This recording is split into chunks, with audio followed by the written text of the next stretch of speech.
In this video, I'll be comparing two famous philosophers, Friedrich Nietzsche and Arthur Schopenhauer, exploring the similarities and differences between their ideas. If you want to understand Nietzsche's philosophy, it's important to first understand his mentor, Schopenhauer. The differences between the two philosophers are subtle, and so we'll have to explore them both systematically to distinguish the nuances of both. Schopenhauer believed that our inner essence is made up of a willing, drive-like body, not a theoretical soul. He argued that our true self is constituted by our bodily desires and impulses, and that consciousness plays a minor role in defining who we are. Nietzsche worked within this idea, but also had some criticisms of it, as well as adding his own innovations which we'll explore in this video.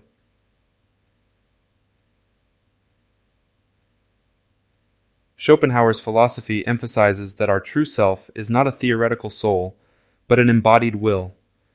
According to him, we come to know ourselves exclusively as will, which he refers to as a subject of willing. He argues that I will is a genuine expression of substantial, empirical self-knowledge, while the proposition I know is not an immediate certainty. Our character or will is known to us through our experiences of it through time and space, and not merely from introspection, like it was with Descartes. It's important to note that Schopenhauer's concept of will doesn't refer to an intellectual or mental state. Instead, it encompasses all of our feelings and organic functions, including non-conscious acts such as digestion. So, when Schopenhauer talks about will, he means something broader than just our conscious desires and motivations. Everyone who observes his own self-consciousness will soon become aware that its object is at all times his own willing. By this, however, we must understand not merely the definite acts of will that lead at once to deeds, and the explicit decisions together with the actions resulting from them.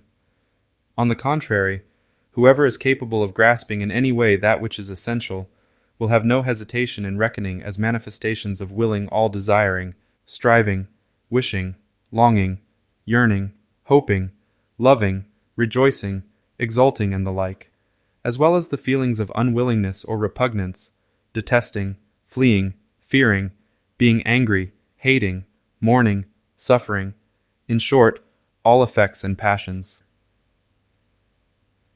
Schopenhauer's philosophy posits that willing is a term that encompasses our entire affective experience, including feelings of pleasure, pain, and other sensations. Essentially, it refers to the sum of our inner life and organic bodily functions. Willing forms the basis of our awareness of ourselves as bodies, which means that our embodied self-consciousness is rooted in the will.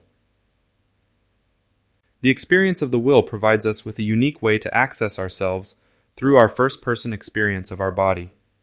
In other words, self-consciousness is closely linked to our bodily nature. The body can be understood from two distinct perspectives. One as a physical object in space and time subject to causal laws, and the other as an inner experience of our body. This inner awareness of our body is essentially an awareness of our will. In Schopenhauer's perspective, the differentiation between the awareness of the will and the awareness of the body is simply an abstraction. We cannot have any awareness of our will without the first personal experience of our bodies. Finally, the knowledge I have of my will, although an immediate knowledge, cannot be separated from that of my body. The body is the condition of knowledge of my will. Accordingly, I cannot really imagine this will without my body. Schopenhauer is saying that the outer perspective of the body and the inner experience of the will are intrinsically linked. From an external standpoint, what we perceive as the body is the will when viewed from an internal perspective. Nietzsche builds on this characterization of the external body as will, which he borrows from Schopenhauer.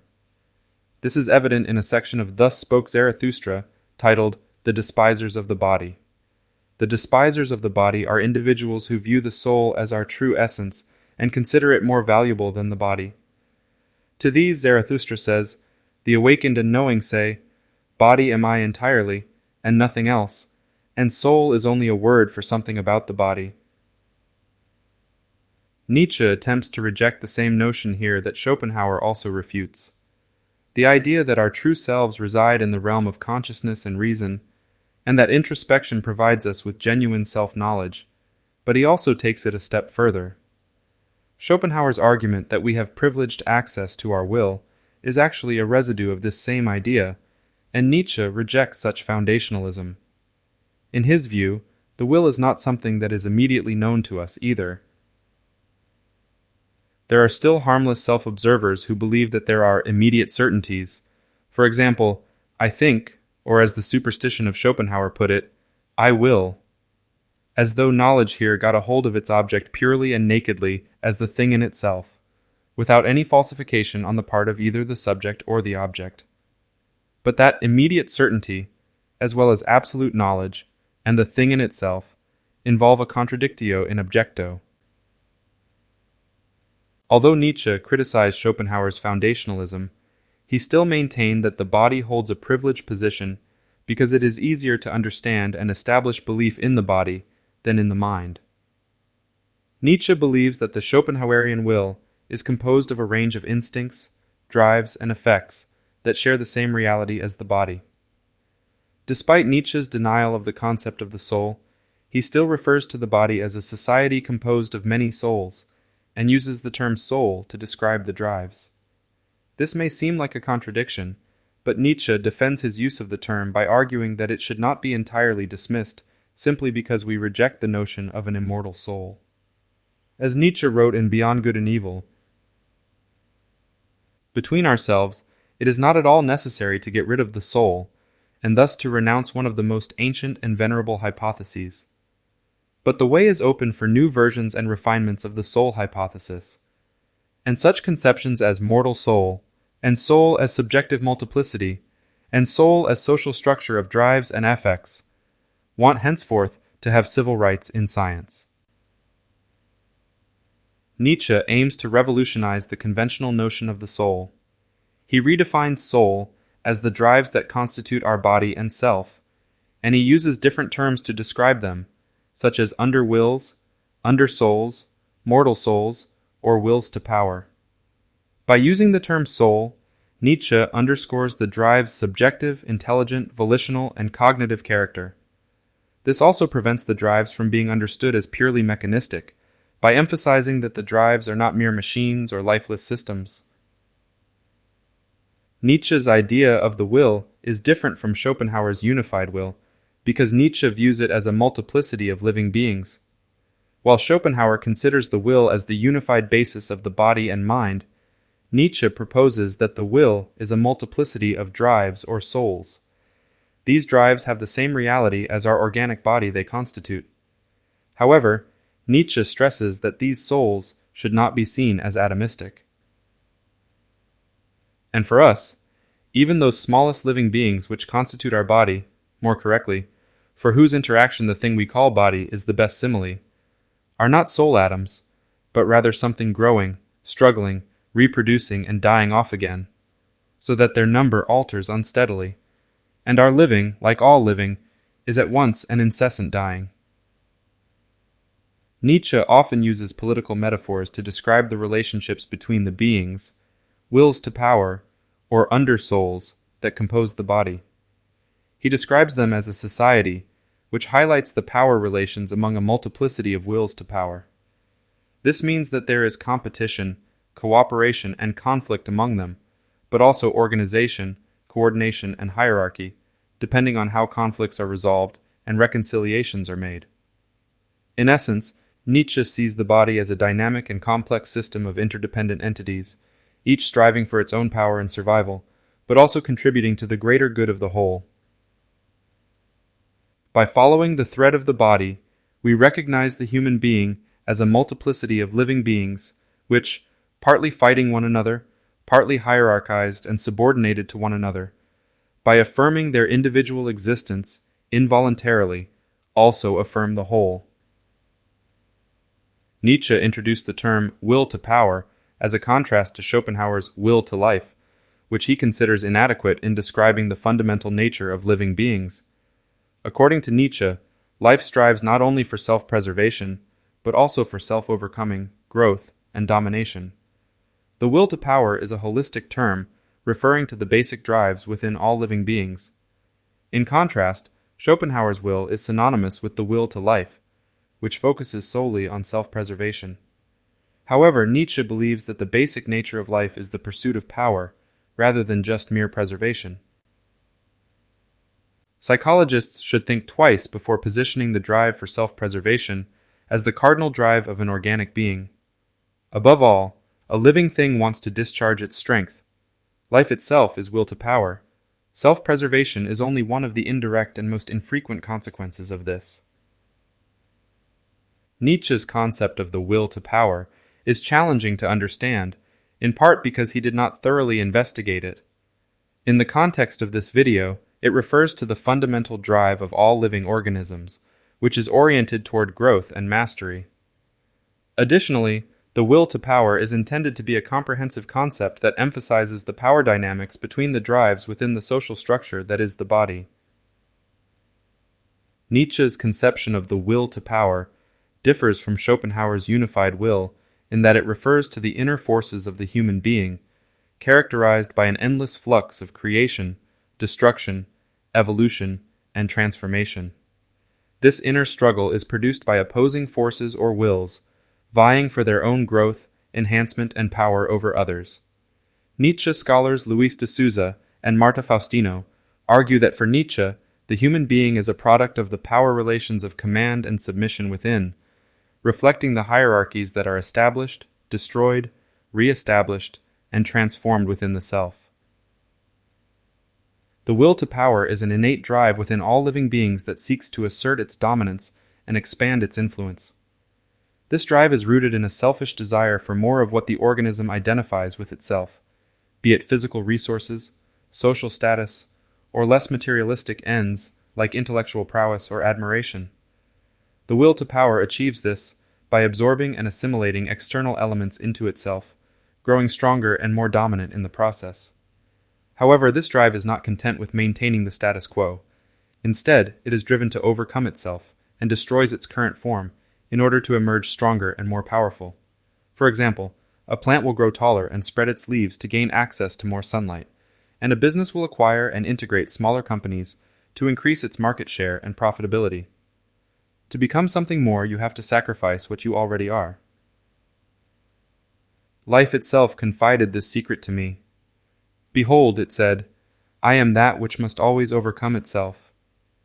Indeed, you call it a will to procreate or a drive to an end, to something higher, farther, more manifold. But this is one, and one secret. This should not be understood to mean that ultimately we all want power in a crude sense. This is part of the will to power, but it's important to understand that all drives are wills to power with different goals. Because a drive seeks to create the world in its own image, it is a will to power. Anyone who considers the basic drives of man will find that every single one of them would like only too well to represent just itself as the ultimate purpose of existence and the legitimate master of all the other drives. For every drive wants to be master.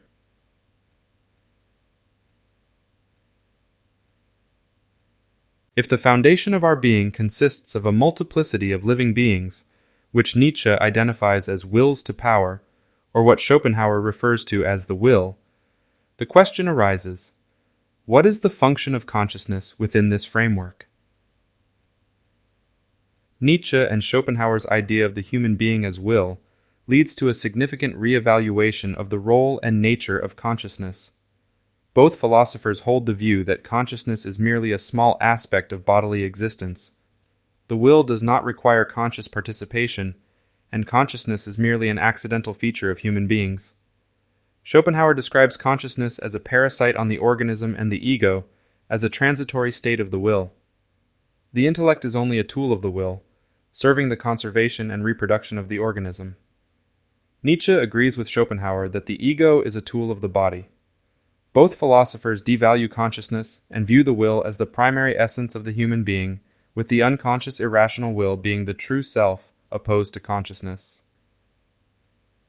Ultimately, we understand the conscious ego itself only as a tool in the service of a higher comprehensive intellect, and then we are able to ask whether all conscious willing, all conscious purposes, all evaluations, are not perhaps only means through which something essentially different from what appears in consciousness is to be achieved. According to Nietzsche and Schopenhauer, consciousness is merely a reflection of the intricate and obscure inner workings of our being. It is merely a surface-level component, almost like a parasite, that is largely unnecessary for our existence.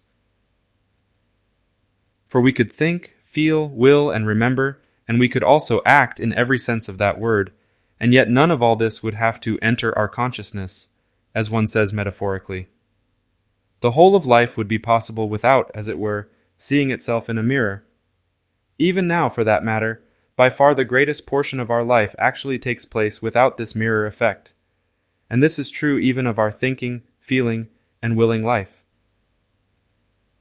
While it's easy to assume that consciousness is a necessary part of life, the truth is that most of our daily existence occurs without any conscious intervention. Even when we do have thoughts that we're aware of, they're actually the result of countless unconscious processes that have already taken place. These thoughts only make it to the surface if there's little to no resistance standing in their way. Sigmund Freud, who drew heavily from both Nietzsche and Schopenhauer's ideas, made this point in his 1912 work, Notes on the Unconscious. Unconsciousness is a regular and inevitable phase in the processes constituting our psychical activity.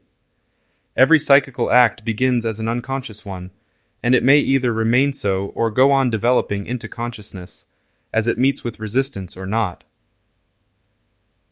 Nietzsche's perspective was more radical than Schopenhauer's, because he believed that our conscious thoughts are a secondary effect of the activity of our inner drives and effects. In his work Dawn, he described conscious thoughts as a more or less fantastic commentary on an unknown, perhaps unknowable, but felt text. This means that our image of ourselves is vague, incomplete, and illusory. As such, we are unaware of the powerful forces at work below our consciousness that construct our character and shape our destiny. Why do we have consciousness if it's not necessary? The answer to this question varies depending on which philosopher you ask. Schopenhauer believed that consciousness emerged as a means to guide our inner motives and allows us to create representations of the outer world and survive in a competitive environment. For Nietzsche, consciousness fulfilled a different need, our need to communicate. He saw consciousness as a product of our herd-like nature, enabling us to connect with others and function as a social species. Both Nietzsche and Schopenhauer view consciousness as a means of connecting our inner drives with the external world, although they differ in their emphasis. Schopenhauer places greater emphasis on the individual, while Nietzsche focuses more on the group. Schopenhauer's account of the relationship between the will and the intellect is somewhat ambiguous. On the one hand, the intellect is a manifestation of the will, as it enables the will to become aware of itself as an object. On the other hand, there is a qualitative difference between the will and the intellect. The will is the thing in itself, but it can only become aware of itself through the self-referential nature of consciousness, which allows it to see itself as a representation in a mirror. The world now shows its second side. Hitherto mere will, it is now at the same time representation, object of the knowing subject. According to Schopenhauer, the intellect becomes a dispassionate observer and a mere advisor to the will. The intellect is distinct from the will and has no semblance of it, whereas the will is completely blind and lacks intellect. Schopenhauer appears to imply that the intellect dissociates from the will when it recognizes itself in the mirror as a representation. Nietzsche was critical of Schopenhauer's dualistic view of the rational intellect and the will, arguing that it did not follow logically from Schopenhauer's own account of the will as the foundation of our being. Schopenhauer maintained a dualism that Nietzsche rejected by challenging its two underlying assumptions, that the will is blind and that the intellect is not influenced by the will. According to Nietzsche, all life exists along a continuum, with varying degrees of manifestation, indicating that nothing is truly separate from anything else. The distinction between things is not in their essence, but in the degree to which they manifest. Nietzsche's description of the intellect as a small reason, and the body as a great reason, should be understood as a criticism of Schopenhauer on Schopenhauer's own terms.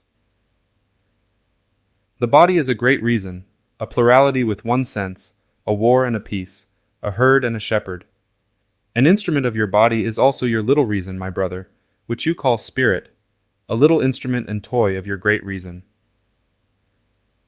This passage argues that the intellect is not separate from the body's instinctive drives, but is rather a part of a greater unity that is already rational.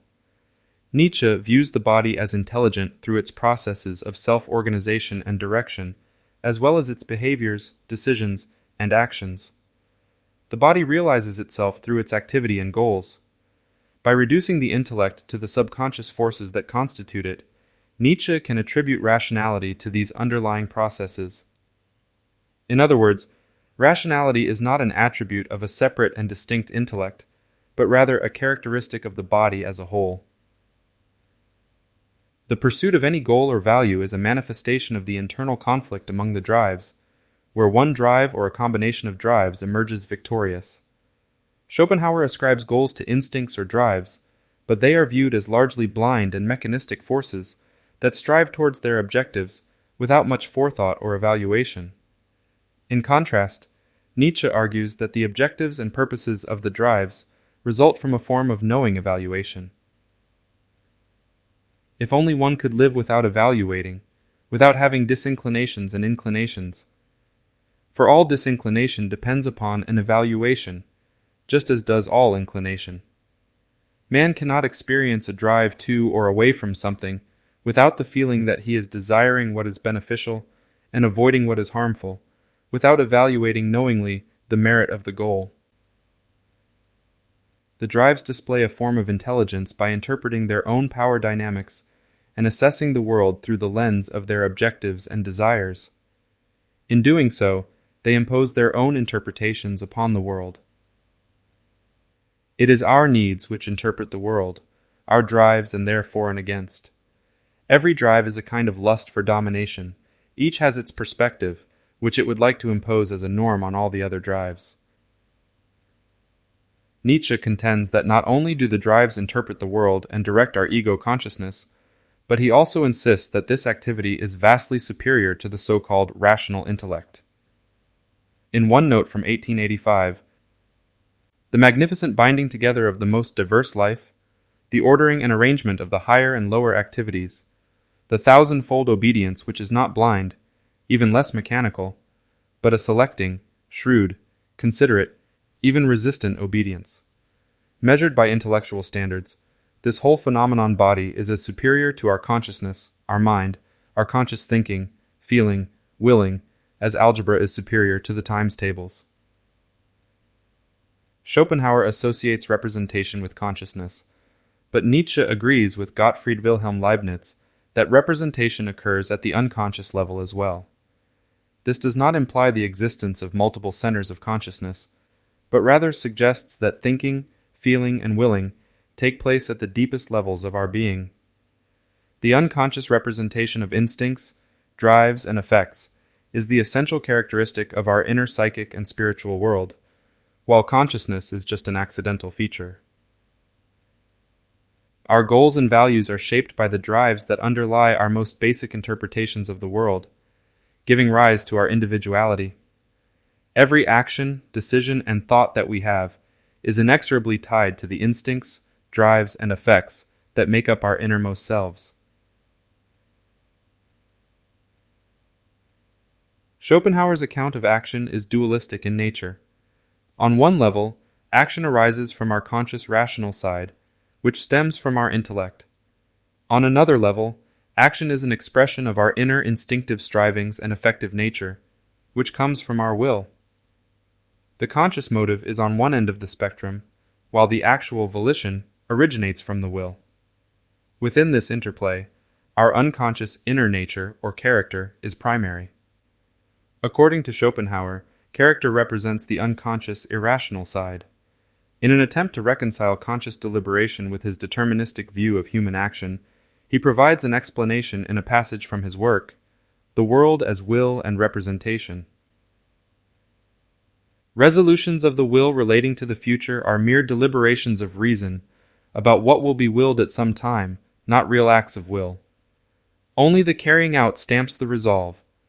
Till then, It is always a mere intention that can be altered. It exists only in reason, in the abstract. Only in reflection are willing and acting different. In reality, they are one. Schopenhauer, like Immanuel Kant, distinguishes between the intelligible character and the empirical character.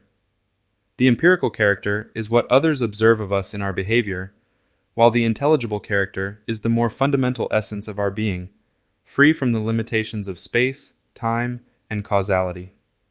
The empirical character is a representation derived from its intelligible counterpart, which is the primary unity of the self. This inner essence is gradually expressed and revealed through our actions and life course. The intelligible character, as the foundational element of the self, remains timeless, and therefore the empirical character, which is also innate and unchanging, reflects this permanence. This means that our character remains fixed throughout our lifetime, according to Schopenhauer's theory of action, which is deterministic in nature. As a result, individuals are bound by fate since their actions and being are predetermined by their fixed inner nature. Thus, any attempt to actualize a part of ourselves that is not already determined by our unchangeable essence is futile. Nietzsche seemed to echo Schopenhauer's determinism in various passages like this one from Twilight of the Idols. The single human being is a piece of fatum from the front and from the rear, one law more, one necessity more for all that is yet to come and to be. Passages like this make Nietzsche seem like a determinist. However, there are passages where Nietzsche denies determinism, like section 21 of Beyond Good and Evil. In the in itself, there is nothing of causal connections, of necessity, or of psychological non-freedom. There the effect does not follow the cause. There is no rule of law. It is we alone who have devised cause, sequence, for each other, relativity, constraint, number, law, freedom, motive, and purpose.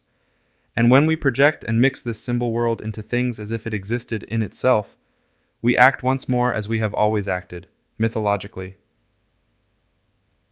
Nietzsche's ideas can seem contradictory at times, particularly in regards to whether he believes in causal determinism, like Schopenhauer, or if he asserts human free will, for example, when he says to create your own values. Nietzsche grappled with reconciling a certain degree of freedom within Schopenhauer's deterministic framework. Schopenhauer believed that the empirical character is grounded in a fundamental, unchanging essence, without which our character would be subject to contingency and constant transformation. It was this contingency where Nietzsche offered his own innovation. He argued that what we see as the final cause of an action is in fact the outcome of an internal struggle between the various drives that constitute our will. Nietzsche not only abandoned the concept of free will, but also determinism as well. Nietzsche believed that the will is a dynamic interplay between various forces, with the hierarchy established at any given moment determining the outcome of our actions. A motive doesn't change after a new dynamic has been established among the drives. Instead, the motive changes as the dynamic among the drives develops. It's a constant process. In addition to thoughts and sensations, Nietzsche also emphasized the feeling of command as an integral component of the will. The concept of free will is simply the feeling of being in control when we will something, which creates the illusion that we have consciously chosen a particular action. However, if we could peer beneath our conscious selves, into the society of drives that comprise our being, we would discover that willing always involves two stages, command and obedience. The individual who believes they are commanding is simultaneously obeying, because within the community of drives that constitutes us, there is always a complex of drives commanding, and another obeying whenever we act. So for Nietzsche, willing is a matter of strong and weak wills. In Beyond Good and Evil, he wrote,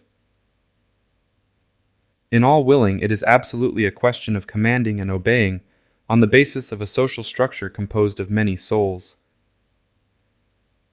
We experience a sense of unity and power when willing an action by identifying ourselves as the one who commands and accomplishes the action, as well as the one who wills it." It was in this context that Nietzsche wrote, "What happens here is what happens in every well-constructed and happy community. The ruling class identifies itself with the successes of the community. In Nietzsche's view, consciousness is considered an epiphenomenon, lacking causal significance in both thinking and willing. Some scholars of Nietzsche argue that consciousness is underemphasized in his philosophy. I believe that consciousness has the power to align with certain motivations over others, rather than produce them. Essentially, consciousness can only take sides in the midst of conflicting inner drives without determining the final outcome. Nietzsche and Schopenhauer both deny the existence of a free agent that could cause actions. According to them, all actions are a result of unconscious processes that only become visible after the action has been performed. However, they differ in their views on the relationship between the action and the character of the person performing it. Schopenhauer sees the action as separate from the person and independent of their character. On the other hand, Nietzsche believes that the character cannot be separated from the action because every action is a product of a complex interplay of active forces. For Nietzsche, to separate the character from the action would be like separating a lightning from its flash. Character, in Nietzsche's view, is a unity that emerges from a constantly evolving structure of drives. Our character is composed of many different drives that can conflict and interact with one another, resulting in a constantly changing hierarchy. Therefore, the process of creating our own values is not simply a matter of free will. It requires an ongoing struggle within ourselves to determine our deepest priorities and align our actions accordingly. The freedom to create values is won through an internal and external struggle. How is freedom measured in individuals and peoples? According to the resistance which must be overcome, according to the exertion required, to remain on top. The free man is a warrior. True freedom is not the absence of limitations or obstacles, but the ability to overcome them and emerge victorious. Nietzsche did not think of our character as being totally arbitrary. For the most part, the hierarchy of drives and instincts composing our character remains mostly stable over time. When transformations do occur, it usually doesn't involve a radical change in character. Consider what happens when a new president is elected. Although there is a change in the governing group of people, the entire country and its political structure do not fundamentally change. Such radical changes are possible, but they are rare. In the strict sense, it is not true that one's character is unchangeable. Rather, this popular tenet means only that during a man's short lifetime, the motives affecting him cannot normally cut deeply enough to destroy the imprinted writing of many millennia. Nietzsche categorizes human beings into different types such as slaves, masters, weak or strong, herd animals, and higher men, based on their specific organization of instincts and drives, which influence their way of acting, evaluating, and thinking.